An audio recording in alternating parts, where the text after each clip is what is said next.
I don't like to mess around, so I want to really jump right into it. We have such an exciting opportunity today to hear from our guest speaker, Michelle Heinz from Inside Out Reentry.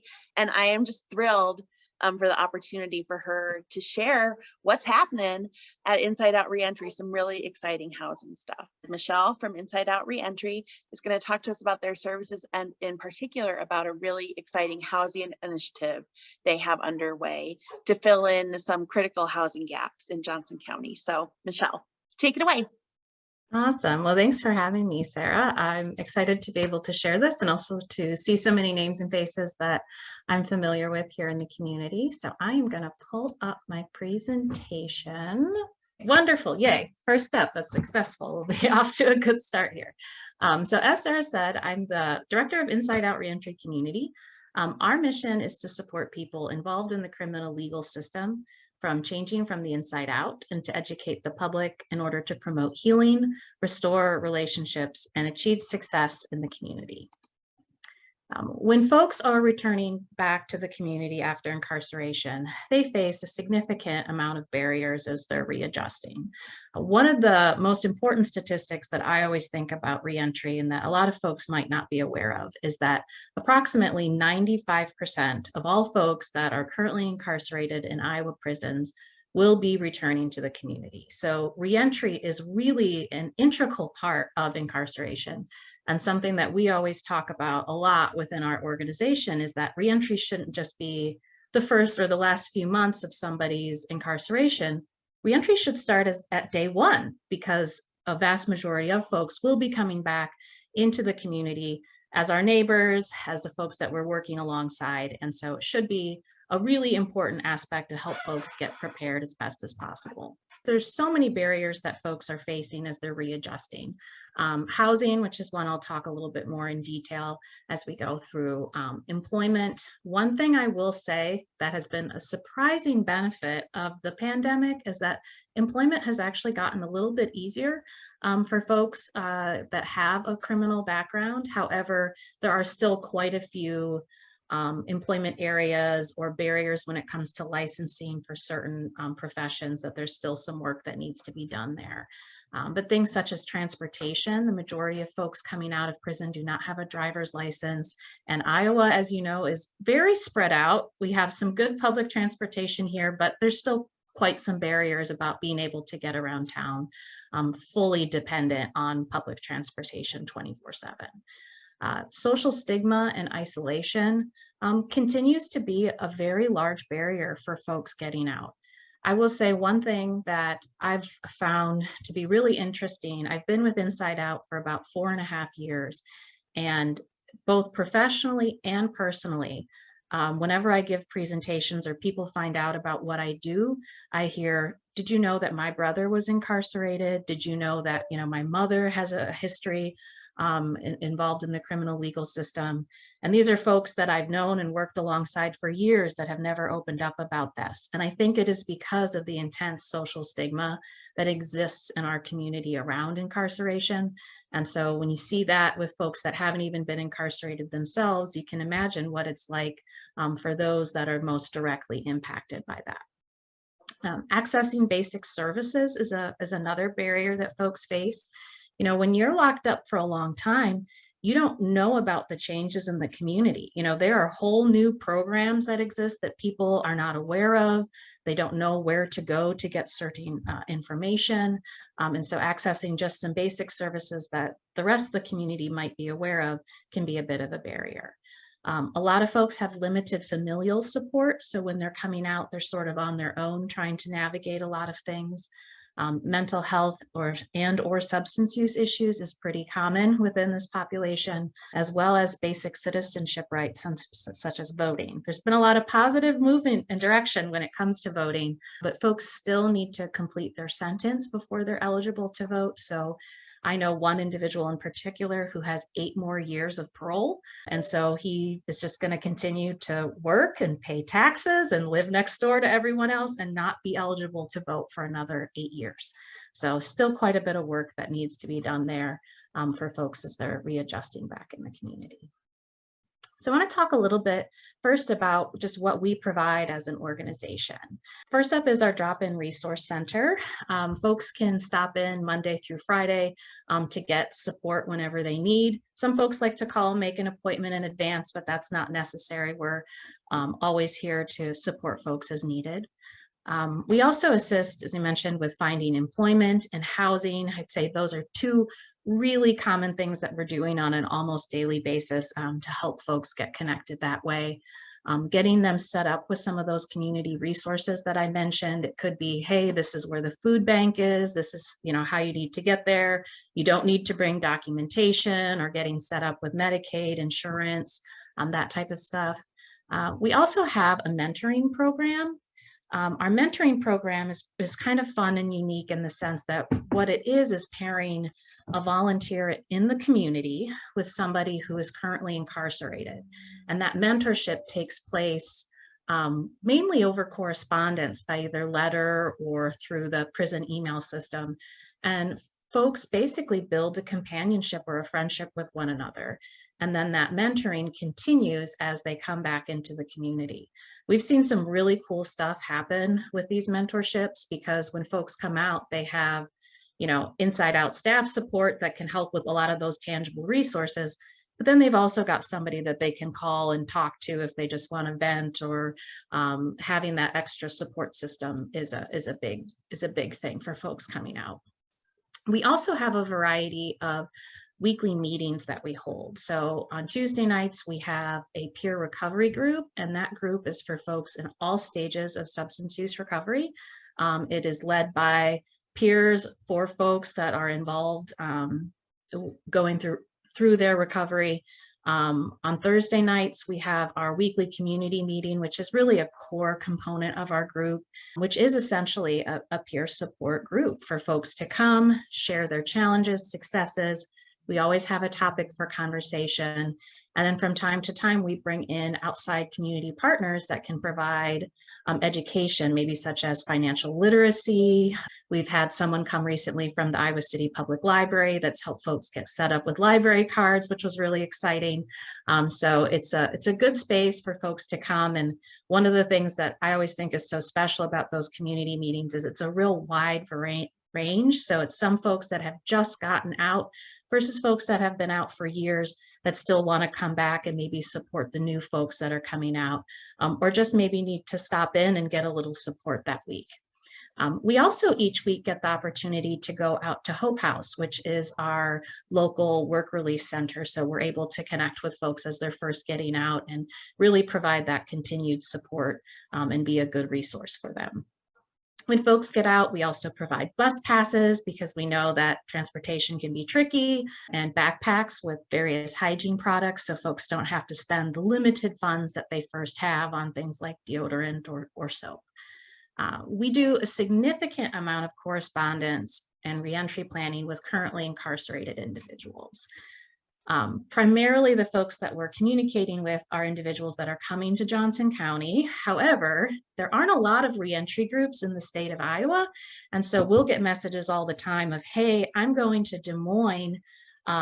What's in Des Moines? How can you support me? And so we'll try and provide them with the resources for the Des Moines area that they can maybe connect with before they get out and get some things set up.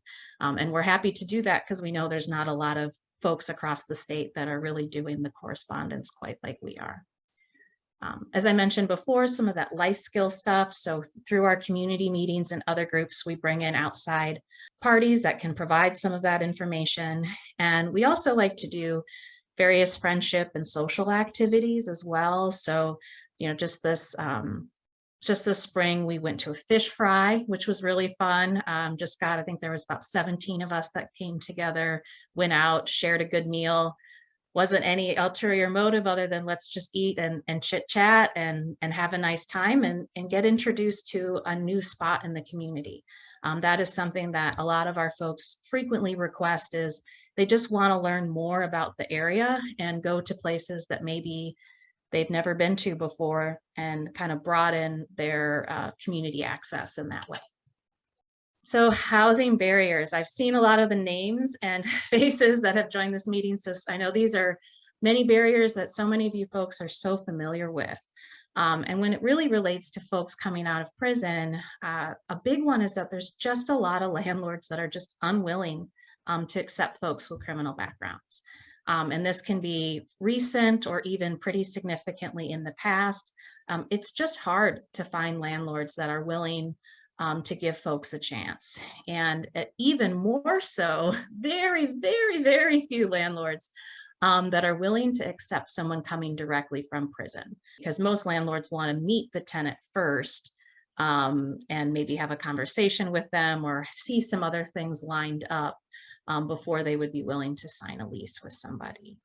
As we know, everyone here, high rental costs in Johnson County, and something that we've definitely seen over the past few years is the increase of double deposits, where a few years ago it would be, you know, hey, if I offered a double deposit, would you rent to me? And you could use that as sort of a tactic for a landlord to maybe open up their eligibility to a tenant. There's just so many landlords now that are just blanketly across the board requiring double deposits.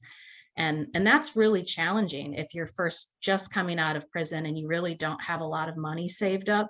That can be really overwhelming to take on that much of an expense of paying basically 3 months rent at one time.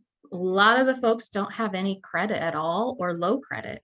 You know, if you're incarcerated for 6 or 7 years, nobody's doing anything to build your credit. It's just sort of sitting there. And, you know, in this community, as we know, it's such a high reliance for landlords to look at that credit score. It can be really challenging.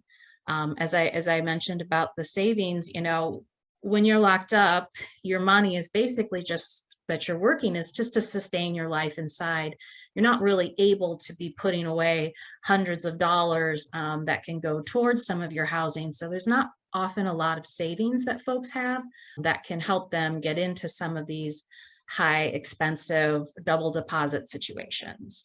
And I can't not mention the fact that there's also folks that have residency restrictions.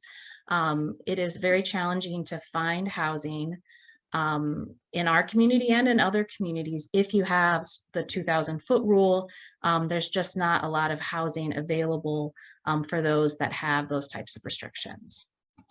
So what we do to assist with housing at Inside Out is we spend a lot of time helping folks with that housing search and the interview prep. A lot of the folks that we work with have actually never lived on their own before, or maybe have been on a formal lease. And so that process is very new to them. So we spend a lot of time talking about, you know, what does that look like? You know, how do you contact a landlord? What does it look like from viewing the apartment to signing the lease? How can we support you in navigating that process? We may be helping with contacting landlords or providing some housing leads.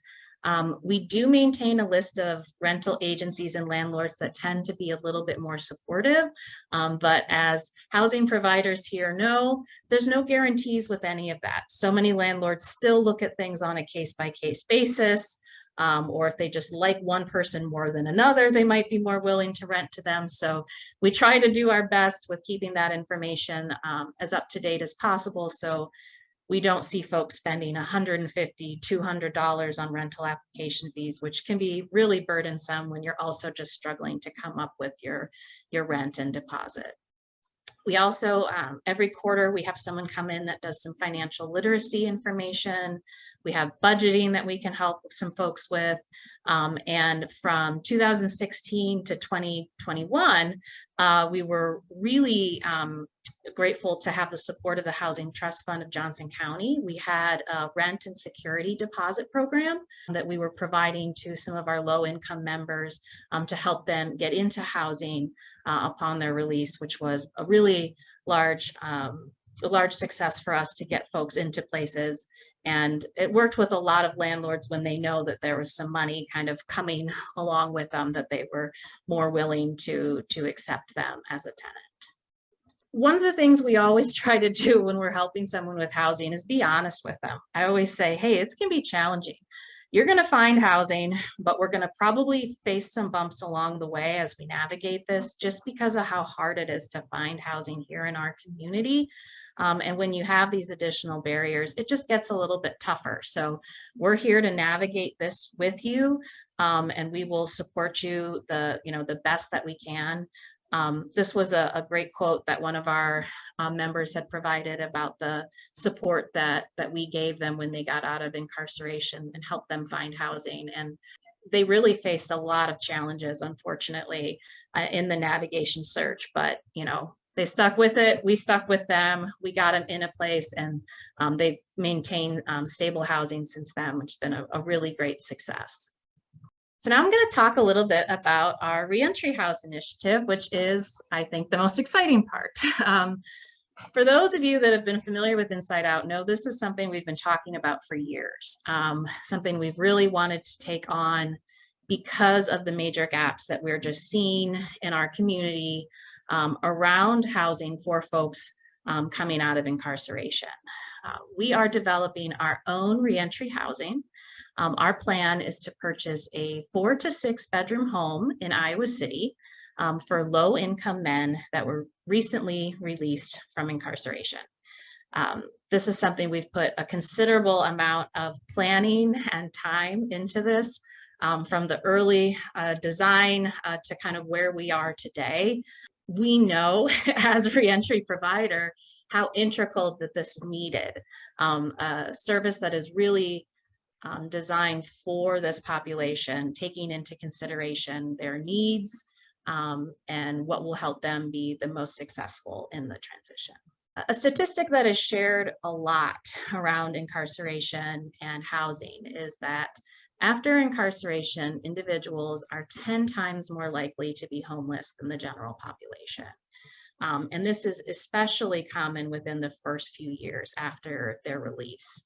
So there is a significant need to get folks in stable housing upon release as soon as possible, just to help with that transition and hopefully with their overall reentry success.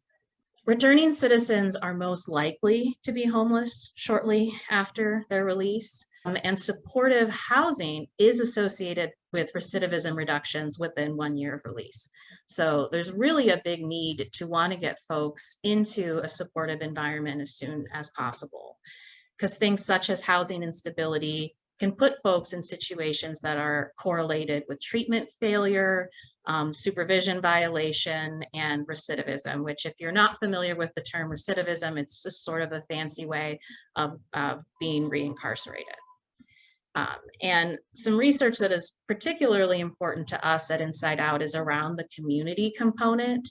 And they've found that community is an important component of both recovery and reentry, that individuals that have more social capital or more social networks and connections have improved outcomes for their towards reducing recidivism as well as maintaining their recovery. So taking into a lot of account of that and looking at also what our community looks like, I mean, we know Johnson County has this really long history of wonderful progressive housing projects. We've got, permanent supportive housing for individuals experiencing homelessness, so many great providers that provide supportive housing for individuals with chronic mental illness. And, I always say Inside Out is a small organization. We are not interested in duplicating any efforts that already exist in our community. So we will continue to refer individuals that we serve that are really best served by these other programs in the community. What we've seen over the years is really this massive demand for people coming out of prison.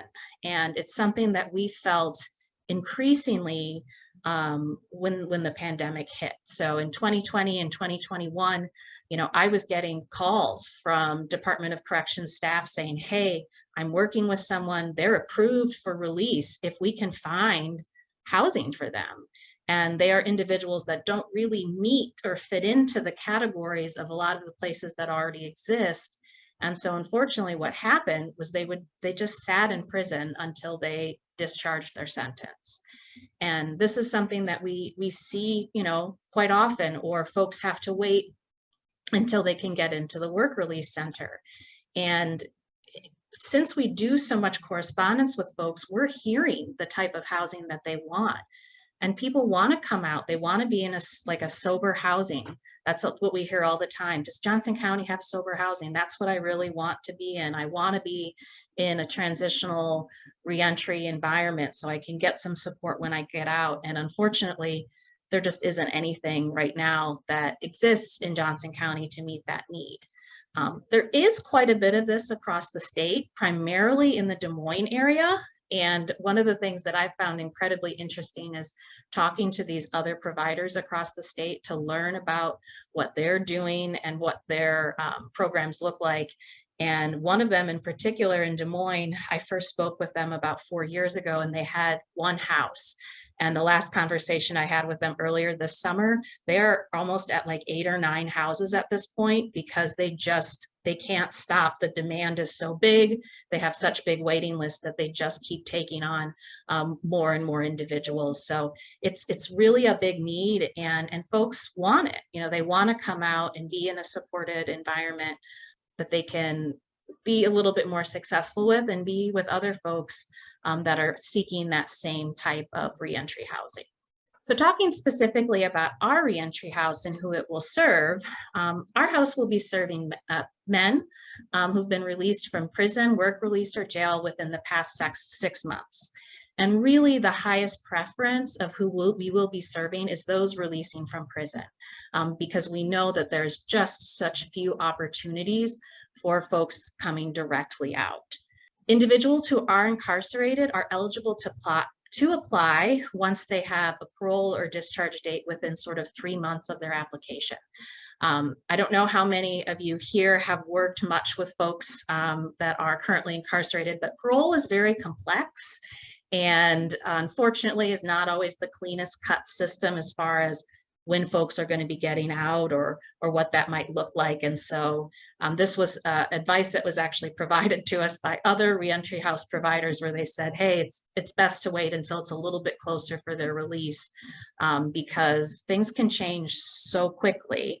And folks that think they might be getting out now unfortunately have to serve another year. And so it's best to kind of go a little bit closer to their application so that you can try to get them into the housing at the right time. They will also be low income, so below 30% area median income at the time of admission. So what will we offer in this reentry house? The goal is a 4 to 6 bedroom home. And within this home, residents will each have their own furnished bedroom. So they'll have the bed, the dresser, the end table, and they'll share the community spaces with one another. And this was a really important component too of this design for us is that, you know, obviously there are you know, places you could do where you have apartments or individual units, but that social and peer network is so beneficial for folks coming out, and it's what they're also seeking, that it's important to us to have a home environment where folks can feel comfortable, where they can get support from the other people living in the home. And those shared community spaces will also be, you know, furnished with things such as a computer, so they don't have to worry about that if they want to be doing some employment searches or sending their emails right there in the home, as well as things that are often required, such as like a landline phone number, which I know we get away from these days, but still sometimes things that come up, particularly for those that are paroling into the community. There will be a very low rent that will include all utilities. So our goal is really for folks when they leave the reentry housing to have money saved up, be in a really good, stable financial environment so that they can be successful in the long term financially. And keeping everything in a single low payment makes it a lot more convenient, so they don't have to be worrying about paying this type of bill or that type of bill. They've got enough that they're going to be worrying about when they're getting out that we want to keep it as clean and simple as possible. Individuals that we staying in the reentry house can stay for 12 months, but leave sooner if they choose. We also want folks to be as successful as possible. So if someone needs longer than that, that's not going to be a problem. We definitely aren't going to be kicking somebody out because they've, somehow reached the time and the time is over. We really want folks to be as successful as possible. And if so, some individuals need more time, we will work that out so that they can get the time that they need to reach that point that they feel comfortable when they're maybe ready to move out. Similarly, in talking with a lot of reentry providers, a lot of folks leave much sooner than 12 months. We hope we can encourage folks to stay as long as possible because we know that the benefit in the long run is just so great when it comes to a lot of different areas when that exists.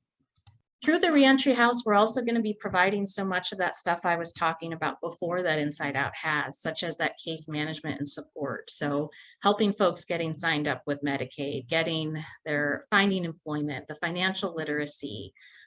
We'll have access to our weekly groups, referrals to maybe any treatment that they might need, assistance with transportation.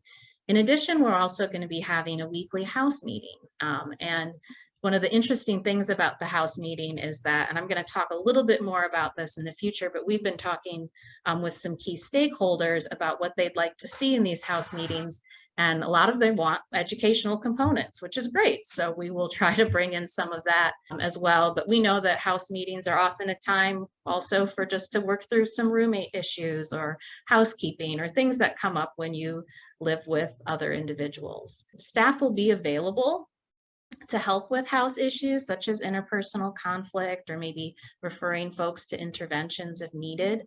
We will not be in the house all of the time because this is going to be their home and we want them to feel comfortable in their safe environment. But staff will be checking in from time to time to make sure things are going okay, to see how we can support. It might be giving somebody a ride or helping them on the computer.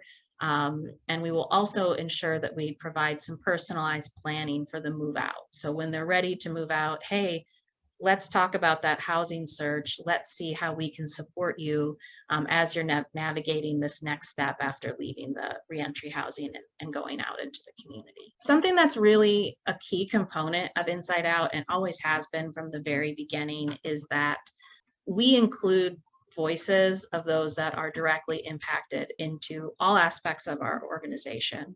And particularly when it came to designing this project, formerly incarcerated individuals have been involved in developing every stage of it, from the very early idea when we first started talking about it, to the formation of committees, to policies, all the way start to finish, we have had formerly incarcerated individuals involved. I always say, I'm open disclosure about this, I've never been incarcerated. I can read a lot of statistics and research. I might have a fancy degree, but I've never walked out of that gate, never left prison. I don't know what that feeling is like of reentry. And so it's so important to have folks that have been impacted with real seats at the table to make the real decisions to make this work. This summer, we've held now 2 stakeholder meetings, which are great. And we brought in a group of our members who've very recently been released from prison to go through these policies and things that we've developed to say, hey, what do you think? And get their feedback on stuff because they're the ones that are currently experiencing this right now. And we've gotten some wonderful feedback on what they think would be really helpful or what they would like to see if they were in this type of housing. I will say that sometimes I have reading some of the feedback, maybe some differing of opinions, but we really appreciate that feedback because, I haven't lived in a work release center, so I don't know some of these challenges and why they might feel certain policies need to be a little this way or a little that way, because they've been in these environments and they've seen the stuff and they've dealt with personalities and they know what they would like to see in this housing, which I think is really important to us because we really want this to be something that's going to work and work in a way that's going to be legitimate for those that are living in the home. So some of the components of the Reentry House is that, folks, when they come to the house, will make a commitment to change. What that change is going to be completely personalized to them because everybody is very different on what they want to work on, what they want to support. Folks will set their own goals and we will support them in those goals that they want to set for themselves. Because this house will be predominantly serving individuals that are on parole, we will ask that folks in the reentry house abstain from drugs and alcohol. This is a very common component of parole conditions. And so to be a house that a Department of Corrections or the BOP would approve folks to be able to parole to, it is a very common component that needs to exist. Even though as an organization, we tend to be a little bit more on the harm reduction philosophy when it comes to the house, because we want to ensure that it can serve the population that it can. There are some aspects that we do have to implement, such as the home being a sober environment for folks to be a part of. Because it's a house, folks will be contributing to the shared responsibility of the household by completing cleaning and maintenance each month. This was one of the things that we had set a number, and the stakeholders, when we interviewed them, said, oh, that's not enough cleaning. You should make them clean way more than that. So that was something that I was a little surprised to see that feedback. But folks, yes, will be contributing to really sort of the shared responsibility of that household, keeping it running. They're living there and they're going to know how they want to support it the best way they can. As I mentioned before, we have that volunteer mentor program. And so folks that are in the reentry house will be paired with a volunteer mentor, ideally before they're released, and then also be there for them to support them when they are released.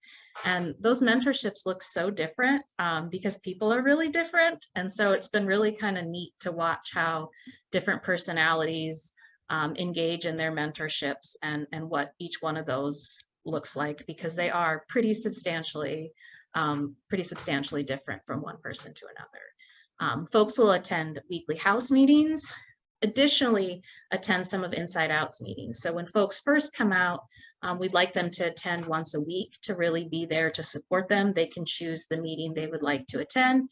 And as they've been out in the community for a little while, they can continue to attend once a week if they'd like. However, the requirement kind of loosens because we know folks will be working, they'll have other things that they want to do, but we do want to provide that continued care and support, since we know that those meetings are a really big benefit for those in their reentry process. This was a quote that one of our members recently shared to us when he was talking about Inside Out support that I think really resonated with what we're trying to do. You know, we're trying to establish a space that is safe and non-judgmental for the folks that we serve, really taking into account what their needs are when it comes to their reentry. And they said, don't plant seeds where others won't water them. Inside Out taught me to focus on really getting help and being the light in a community. Who I need and don't need, the guidance a lot of us seek, but don't know how to find. I think that the peer element of Inside Out is really unique and really powerful to be a part of, because folks want to be there for one another. And in these meetings that we hold and in the events that we do, people really are there for one another. And when we did the stakeholder meetings, people were very protective as well of the community aspect and really wanting to ensure that the home feels like a safe and supportive environment where folks can lean on one another, be there for one another, and continue it going forward in the future to help as many people as possible. Funding for the project. So we've been really grateful to receive some wonderful funding so far. So Inside Out was awarded a $100,000 forgivable loan from the Housing Trust Fund of Johnson County, as well as an additional zero interest loan towards the project.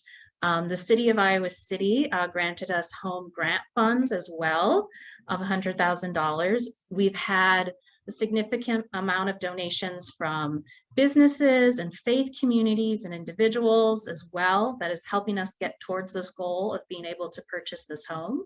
And right now we are currently raising $50,000 to really reach that overall goal to purchase the home. So if you are interested in donating, you can visit our website or contact us. We'd be happy to have further conversations about that. one of the really cool things too about this $50,000 that we're trying to raise is that the first donation that we received towards it was from an individual who's currently serving a life sentence in one of Iowa's prisons. And he, even though he very likely won't be reentering into the community, he was so excited to hear about the project that he wanted to donate some funds towards it to make sure that it happens. And I think that that's one thing that we've seen so much with this is just the folks that we serve want this to happen. They see the need and they want to be a part of it however they can. So I'm really excited to be getting closer and closer to this goal with hopefully purchasing the home in 2023, which is just right around the corner. So I can't ever do a presentation without plugging a little bit about if you're interested in getting involved. And particularly one of the biggest volunteer needs that we need at Inside Out is for mentors, particularly male mentors over the age of 30. So if you are interested in getting involved in mentoring, being paired with somebody who's currently incarcerated to provide support, please don't hesitate to reach out. I will say the time commitment is a long-term commitment, but it is a small weekly or monthly commitment. So it is a good opportunity for folks that are maybe pretty busy, that don't have time to do sort of a large weekly volunteering, but we do ask folks to commit to longer term because the plan is to support folks while they're in as well as out. And there's also all sorts of other volunteer opportunities as well, but I can't not always throw out a request for some male mentors whenever I can. Okay, so I feel like I've been talking for a very long time. So I would love to hear if anybody has any questions about Inside Out, about the housing project. I would love to throw it out and see if folks have anything they'd like to ask.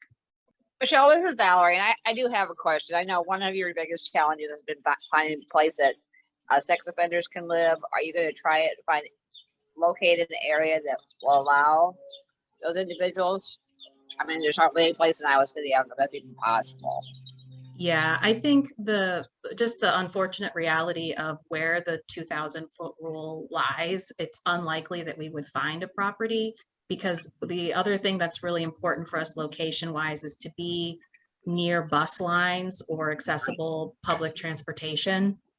And so I think at least for this first project in particular, it will just be too challenging because we really want to make sure that we stay in sort of a centralized location by those bus lines. But obviously it's something that we're really passionate about. And, hopefully in the future, if this isn't our first reentry house, we can kind of expand to take that on, because it's really hard, and seeing folks face that challenge is difficult, and we want to try to support how we can. Absolutely. Was the public transportation one of the reasons why you chose to have the first home in Iowa City in particular? Or do you find that most people are interested in being in Iowa City specifically because of other amenities in the area, or, because Johnson County obviously has a lot of great places to live, so. Yes, I think, that was one of the main reasons why we felt the first house should be in Iowa City, is because of the bus line and the being near to the downtown interchange as well, that folks can get on the other bus lines. There also tends to be just a larger stock of sort of those 4 to 6 bedroom homes than what exists in some of the neighboring communities. So being close to a lot of those resources. And it also tends to be where a lot of the other community resources exist in Iowa City. So being able to hop on one bus to get over to community crisis center for something, or some of the other locations, just a little bit more proximal if you're in the Iowa City area. Can I ask a related one? Yes. So you're not doing, will this be considered just like a rental property then? There's no zoning change that you need or anything like that, right? So from what I understand, the property will have to be zoned for rental. So it does need to be zoned for a rental property. Yes. Mm-hmm. But you're not going to be considered like a business or anything. It'll be a house, a home. It'll be a house. Correct. And okay. Yeah, so similar to like the Fairweather Lodge model where it's just in the neighborhood occupied by, okay. Correct. Yep. Tagging on to that, Sarah, Michelle and I looked into the affordable location map, which many of us have recommended that the city do away with in their new affordable housing plan draft, because that could be a barrier for Inside Out. They don't consider the individuals to have, I already checked, to have disabilities or senior status or things like that. And so it could limit where Inside Out is able to place the house as it stands. Yeah, let's make it a priority to get rid of that before you go to buy. That'd be very helpful. Thank you. Michelle, are you going to be requiring that the participants come from an Iowa prison, or will other states or other imprisonments from other places be eligible? Yeah, we haven't discussed at all sort of limiting it in that component. If there's someone from, you know, another state or maybe from coming out of the federal system that wants to come to the Reentry House, if they are in a situation in which it will be approved for them to make that transfer across the state, I think we would absolutely be open to housing folks. I know that can be a significant challenge for individuals. You know, we've worked with many folks, for example, that, you know, maybe they get convicted of a crime in another state, but their family is located here. And so they're put in a situation of how do I transfer? And there's a lot of paperwork and it's quite complex. And I think that, you know, if we were working with somebody who was in that situation and it was possible, we would absolutely try to support them into being able to make that transfer into the housing. Okay, here's another question, Michelle. Sure. You mentioned that you're raising $50,000 right now, and I know that there are other people on this call like me who are able to make a donation and are excited to do that. So are you raising the money on your website? Or are you taking checks? I'm just real practical asking. You got a link to drop in the chat. What's going on here? Absolutely. Yes, we do. We do obviously take a donation on our website. We will also take a check to our address. If someone even wanted to drop off cash in person, I would be happy to take a cash donation. I think we are definitely open to supporting that. And however, we actually just had someone did a fundraiser this past weekend for us at a concert, and we got a large cash donation. So I'm happy to do that as well if folks would like to support. And I can try to find a link to the website to throw in there as well, if that would be helpful. Thank you, Sarah. I appreciate you bringing that up. And we're also happy, you know, if folks want to have, you know, further conversations or present to a church group or a community group that you're a part of, we're happy to come and speak and talk some more, because I know a lot of folks maybe aren't able to donate but want to make that community connection to connect us with other folks that might be interested. So we're happy to be a part of that as well. Hi, Michelle. This is Kathy. Sorry, I don't have my camera on, but I'm not really ready for prime time right now. Just wondering if you have any fundraisers coming up or planned. Sure. We don't have any events coming up very soon. We do have one coming up in March that we are very excited about, that some more information will be coming out soon about, which will be pretty pumping. I'm not sure if I should say too many details at this moment, but nothing in the immediate future as far as a large fundraiser that we're putting on. Michelle, are you still partying with Pat and Franz this month? Yes, we are. Every Wednesday through the rest of July. So I guess there's just one more Wednesday left. Pat and Franz in Coralville is doing a share the profit with us. So a percentage of their sales all day long next Wednesday will be coming to Inside Out. We also have another restaurant fundraiser coming up at Blackstone. Let me see if I can pull the date up really quick. In August 29th. We're doing another restaurant share the profit with Blackstone, where the percentage of sales on that dinner will be coming to Inside Out. So it's always a win-win. You get to get out to eat some food, and then some money gets donated to a good cause. So we appreciate partnering with businesses and restaurants for that type of work. Michelle, I recognize a member of the group here today as one of your board members. Did you want to do any introductions of leadership? Oh, yes, I see two board members. John and Dorothy Whiston are here with us.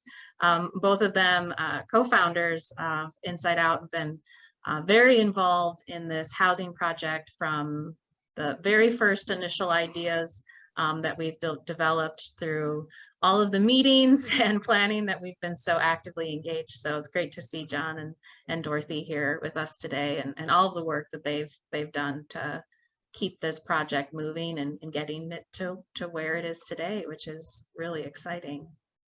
I have my own agenda here, but I want to point out something about your funding for this project.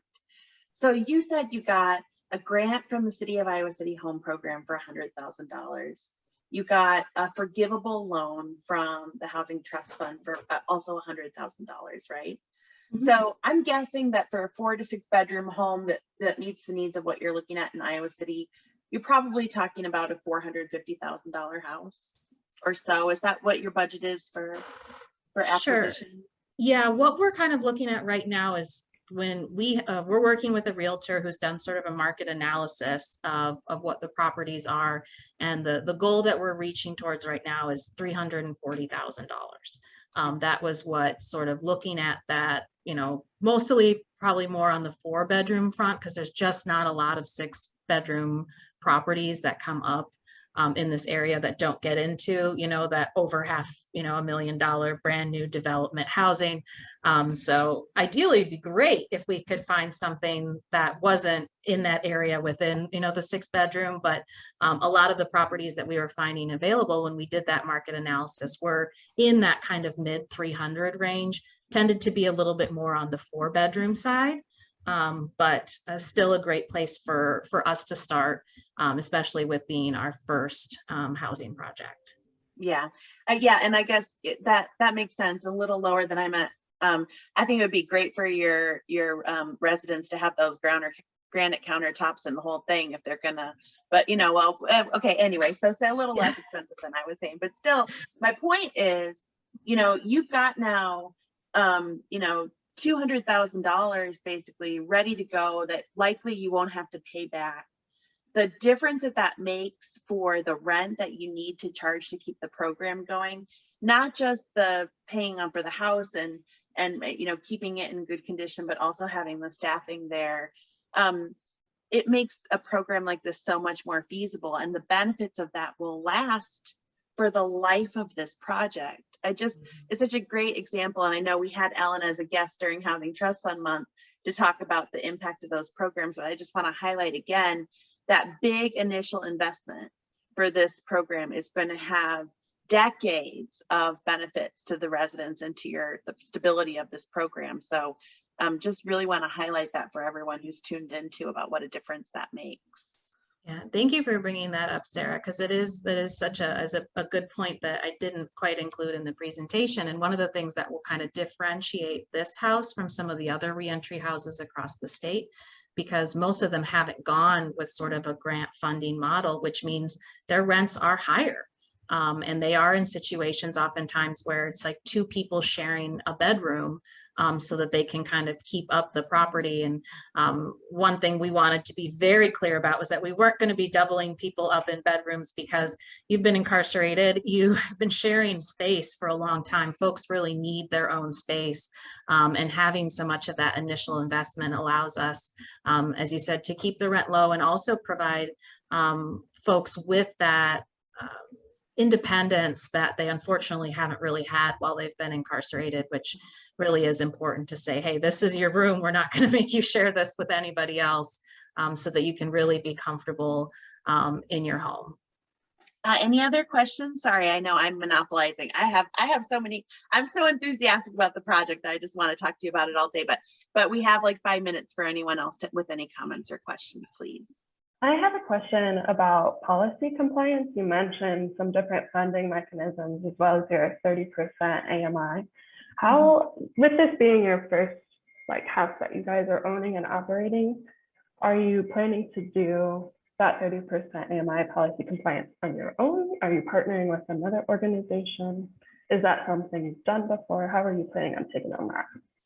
Yeah, so the 30% is something that we will be doing with any eligible applicant, checking what that income variability looks like. We've actually had a lot of practice doing that through the rental assistance program that we had through the Housing Trust Fund of Johnson County. So we're pretty comfortable already with using those forms and ensuring that we have the documentation, which is great because, you know, kind of having that background, it can be kind of complex going back and forth with folks trying to ensure that they have what they need for that application. We'll have a unique challenge since we will likely be working with a lot of folks that are in prison. So we're going to have to work with some counselors within the facility likely to help get that documentation from the facility to us, so folks can very likely self-certify since they don't really get a pay stub in the traditional sense that somebody out here in the community does. But yeah, we'll be doing that income verification ourselves, which is great. And we're excited that we've had some experience doing it as well the past few years. So that's helpful. That's a good question. Thank you for asking that. And a quick question, are there partners in other parts of the state, Davenport, Waterloo? Sure. So there's a lot of folks that we work with that, you know, we provide referrals to, but as far as this project specifically, we aren't partnering with any other reentry organizations. I think the benefit of us having this will be in so much of those conversations we have with other folks, because I feel like when we're talking reentry to reentry, it's always, hey, do you got a place that someone can go to? Or I've got this message from so-and-so who's trying to get out, and where can they go? So anytime I see other reentry housing open up across the state, I get really excited just because we know that the demand is so great, and having another place that we can refer people to will be exciting. And I've talked with some of the other, you know, providers across the state already, and, you know, they're excited for us. And the nice thing too is that everyone's been so helpful with sharing information. And so I've gotten some real talk from quite a few of the folks that run these other housing projects on what helped them be successful, where they faced a lot of challenges. I've got a lot, you know, of information that you don't see on the website, but they're willing to share, you know, in a private conversation, because I think us reentry providers know how few of us there are. And so we want everyone to be as successful as possible, which has been really cool just to see that sort of network of support across the state. Yeah, thanks so much, Michelle. I just, in conclusion or summary here, I want to say, you know, how much we all appreciate your leadership and the whole community of service users and supporters, how much work you've done to create opportunities for people re-entering and to support each other and to share that knowledge with the rest of us. It's so valuable. Thank you for that. Thanks for having us, Sarah. Yeah, and beyond that, also, when I think about from the broader housing perspective of the 501 project opening with Shelter House and providing so many new opportunities to people who were just reaching that dead end, and then to know that your project is coming online next year, there's so much for us to be optimistic about when we look at what I always say, and I really believe is true, that Johnson County, if anywhere can figure this stuff out, it's us, right? We do have the resources, we have the knowledgeable and committed people. And so to see that coming to fruition through your projects is so powerful. And I hope it reminds us all of the steps that we can take that are like right within our grasp to make these opportunities a reality in Johnson County. So thank you for your leadership on that front too, to Inside Out Reentry, Shelter House, and everyone else here today who's making those things happen. Just so appreciative of it. Okay, I think that's it. I'll remind you all that we like to talk about membership renewals in July. So if you are a member of the Affordable Housing Coalition and you think it might be time for you to renew your membership, check that out. You can do that on our website, jcaffordablehousing.org. If you're not yet a member, what are you waiting for? Come join us. And I hope you all will join me too in in helping to support, if you're able, Inside Out Reentry's new project. Thanks so much, Michelle, for your time today and sharing this information with us. I see Ellen dropped some information in the chat about future funding through the Housing Trust Fund, so check that out too. I know you could be lots of places on your Friday afternoon in July, so thank you for joining us today. It was really good to see you all, and we will see you in August.